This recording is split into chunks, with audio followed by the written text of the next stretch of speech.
अंधेरी रात में जंगल के बीचों बीच घनी झाड़ियों से घिरे एक सुनसान मैदान में एक तांत्रिक बैठा हुआ था। उसके सामने एक बहुत खूबसूरत लड़की अपने दोनों हाथ जोड़कर शांति से बैठी हुई थी। तांत्रिक ने अपनी भारी और कर्कश आवाज़ में कहा, सोच ले लड़की, अगर एक बार तू इस दलदल में फंस गई तो फिर कभी नहीं निकल पाएगी। ये जितना आसान दिखता है उतना है नहीं, तुझे बहुत कुछ त्यागना पड़ सकता है।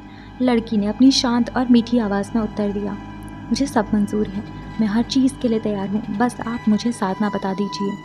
ये सुनकर तांत्रिक ने भयानक स्वर में हंसते हुए कहा, ठीक है, अगर तू तैयार है तो सुन, तुझे 41 रातों तक साधना करनी होगी। इस दौरान वो शैतान तुझे हर तरह से भ्रमित करने की कोशिश करेगा, मगर तुझे डरना नहीं है। जब तू उस पिशाच को सिद्ध कर लेगा तभी तू अपनी सभी इच्छाएं उससे पूरी करवा सकेगी। लेकिन याद रख, जो कुछ भी वो पिशाच देगा उसके बदले में कुछ ना कुछ छीन भी लेगा। तुझे उसे अपनी सबसे कीमती चीज़ भी देनी पड़ सकती है। ये सुनकर लड़की ने हाथ जोड़कर विनम्रता से कहा, मुझे सब मंजूर है। इसके बाद वो चुप हो गई।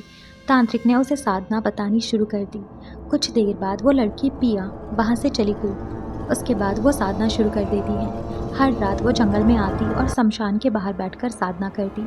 इसी तरह से करते करते एक हफ्ता बीत गया, लेकिन उसने कुछ भी महसूस नहीं किया। उसे कोई विशेष अनुभव नहीं हुआ, मगर 15वें दिन के भीतर उसे अपने आसपास अजीब सी परछाइयाँ नजर आने लगी। फिर भी वो डरी नहीं, साधना करती रही। 30वें दिन की रात उसे ऐसा महसूस होने लगा मानो कोई उसके गले को नाखूनों से खरोच रहा हो, उसके बाल खींच रहा हो, लेकिन वो तब भी नहीं डरी। साधना में डटी रही, जैसे ये सब उसके लिए सहना अब मामूली सी बात हो, जैसे उसके जीवन में पहले ही इतना कुछ हो चुका है और अब डरने या टूटने के लिए कुछ बचा ही नहीं है। उसके चेहरे पर जरा भी भय नहीं था, बल्कि वो बिल्कुल शून्य सी हो चुकी थी। आज 41वां दिन था। वो दुल्हन की तरह तैयार हो रही थी, मगर उसने लाल नहीं बल्कि काले रंग का जोड़ा पहना था। उसके गोरे रंग पर वो काला लिबास उसकी सुंदरता को और भी निखार रहा था। आईने में खुद को निहारते हुए उसे तांत्रिक की कही हुई बात याद आने लगी, याद रखना, कर्ण पिशाच या पिशाचनी की साधना बहुत कठिन होती है और इसमें बहुत कुछ त्यागना पड़ता है, और जिस रूप में तू उसे मिलना चाहती है वो भी तू ही तय करेगी। तू उसे अपने भाई, माता पिता या पति के रूप में बुला सकती है, लेकिन याद रख, जिस भी रूप में तू उसे स्वीकार करेगी उसके बाद तेरे जीवन में कोई और पुरुष तेरे करीब नहीं आ सकेगा। तू बस उसी की होकर रह जाएगी। ये याद करते ही उसने निश्चय कर लिया कि वो कर्ण पिशाच को अपने पति के रूप में स्वीकार करेगी। वैसे भी उसके जीवन में अब कोई था ही नहीं। अपनी सुंदरता और रूप का वो क्या करती। उसे पुरुषों से बेहद नफरत थी। उसे यही उचित लगा कि वो कर्ण पिशाच से विवाह कर ले। पिया एक 22 वर्ष की कुंवारी लड़की थी, लेकिन इन 22 साल में उसने जो कुछ सहा और देखा था उसने उसे भीतर से पूरी तरह से तोड़ दिया था। वो बिखर चुकी थी। अब पिया के मन में केवल एक आग थी, बदले की आग। वो मुस्कुराकर आईने में खुद को देखती है और फिर कुछ देर बाद जंगल के बीच साधना में लीन हो जाती है। उसकी मंत्र की जप की गूंज धीरे धीरे वातावरण में फैल रही थी। इस बीच चारों ओर कुत्तों के रोने की आवाज़ें सुनाई देने लगी। साथ ही अजीबोगरीब ध्वनियाँ भी उठने लगी, ऐसी आवाज़ें जो उसने जीवन में कभी नहीं सुनी थी। मगर पिया बिल्कुल विचलित नहीं हुई। वो साधना करती रही। अचानक हवा तेज चलने लगी, बारिश शुरू हो गई, आसमान में बिजली लगातार कड़कने लगी, लेकिन उसे इन सब का भी कोई असर नहीं हुआ। तभी अचानक उसके गले में भयंकर दर्द उठने लगा, मानो कोई उसका गला दबा रहा हो। गले से रक्त भी बहने लगा। पिया ने दर्द से अपनी आंखों को कसकर बंद कर लिया, फिर भी उसके होठ मंत्र के जप कर रहे थे। वह रुक नहीं रही थी। ये पीड़ा पूरे आधे घंटे तक चली। आधे घंटे तक ऐसे शारीरिक यातना सहना किसी साधारण इंसान के लिए असंभव था, लेकिन पिया टूट कर भी अडिग रही। तभी अचानक उसके कानों में एक भयावह हंसी गूंजी। हा हा, पिया आंखें खोलो, तुमने मुझे सिद्ध कर लिया है, मैं ही हूँ तुम्हारा कर्ण पिशाच। ये सुनकर पिया ने धीरे धीरे अपनी आंखें खोली। सामने धुएं का गुब्बार उठ रहा था जो धीरे धीरे इंसानी आकार लेने लगा, और फिर वो वहाँ एक अद्भुत नौजवान में परिवर्तित हो गया, इतना सुंदर कि पिया ने शायद अपने जीवन में कभी किसी को ऐसा नहीं देखा था। उसके शरीर से अद्भुत सुगंध आ रही थी, जिसकी महक पिया को मदहोश करने लगी। वो रहस्यमयी खूबसूरत नौजवान अपनी गहरी आवाज़ में बोला, मैं ही हूँ तुम्हारा कर्ण पिशाच। तुमने मुझे अपने स्वामी के रूप में स्वीकार किया है। आज से मैं हूँ तुम्हारा स्वामी। यह कहकर उसने पास रखा सिंदूर उठाया और पिया की मांग में भर दिया। फिर पास रखी हड्डियों की माला उठाकर उसने पिया के गले में डाल दी। पिया ने भी उसे हड्डियों की माला पहना दी। इसी प्रकार दोनों का विवाह संपन्न हुआ। कर्ण पिशाच अपनी कर्कश आवाज़ में बोला, आज से तुम मेरी हो, किसी और की नहीं। अगर कोई मर्द तुम्हारे करीब आने की कोशिश करेगा तो मैं उसे जान से मार दूंगा, क्योंकि तुम सिर्फ मेरी हो। तुम्हारी जो भी इच्छा होगी, जो भी ख्वाहिश होगी, मैं पूरी करूंगा, और जो भी बात तुम्हें जाननी होगी वो मैं तुम्हारे कानों में कहूँगा। समझी तुम? कहते हुए वो ज़ोर ज़ोर से हंसने लगा। उसकी हंसी इतनी डरावनी थी जिसे सुनकर किसी की भी रूह कांप जाए। कुछ देर बाद हंसी रोक कर उसने अपनी भारी आवाज़ में कहा, हर रात 11 बजे से लेकर सुबह 4 बजे तक मैं तुम्हारे साथ रहूँगा।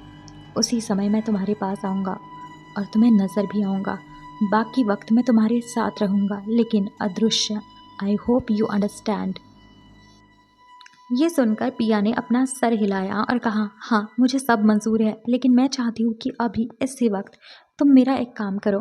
इस पर कर्ण पिशाच मुस्कुराते हुए बोला, I know what you need, but baby let me tell you, आज मैं कुछ नहीं करूँगा, क्योंकि आज ही तुमने मुझे सिद्ध किया है, इसलिए सब कल से शुरू होगा। पहले तो पिया हैरान रह गई, क्योंकि उसने कभी नहीं सोचा था कि कोई पिशाच इतनी अच्छी इंग्लिश बोल सकता है। उसने कंफ्यूज होकर कर्ण पिशाच की तरफ देखा। उसकी उलझन देखा कर कर्ण पिशाच हंसते हुए बोला, इतनी हैरान होने की ज़रूरत नहीं है, मॉडर्न ज़माना चल रहा है और इस ज़माने के साथ हम पिशाच भी खुद को ढाल लेते हैं। So don't bother your little mind too much. अब तुम घर जा सकती हो। यह सुनकर पिया ने अपना सर हिलाया और वहाँ से चली गई। अगली रात 11 बजे का समय था। पिया बिस्तर पर बैठी हुई थी। गुस्से और रोने की वजह से उसकी आंखें लाल हो चुकी थी। उसके बाल बिखरे हुए थे और उसने काला सलवार सूट पहन रखा था। अचानक उसके कानों में कर्ण पिशाच की भारी आवाज़ आई, मैं आ गया हो लिटिल बेबी वाइफी। ये सुनते ही पिया गुस्से से खड़ी हो गई और बोली, मेरा भाई और पिताजी जेल में हैं, उन्हें आज़ाद करवाओ। तुम्हें तो पता ही होगा कि उनके साथ क्या हुआ है, कैसे झूठे केस में उन्हें फंसाया गया है। असली गुनहगार को जेल में डालो, वही रहना वो डिज़र्व करता है, और मेरे भाई और पापा को रिहा करवाओ। लेकिन याद रखना, इस काम में किसी को भी नुकसान नहीं होना चाहिए, किसी की जान नहीं जानी चाहिए। कर्ण पिशाच ये सुनकर थोड़ा हैरान हो गया। उसने कहा, तुम तो वाकई बहुत अलग हो। ज़्यादातर लोग साधना इसलिए करते हैं ताकि मैं उनकी तरफ से हत्या करूं, बदला लूं या उन्हें दौलत दिलाऊं। अधिकतर लोग तो खून खराबे के लिए मुझे बुलाते हैं, लेकिन तुम मुझे किसी को चोट पहुंचाने से रोक रही हो।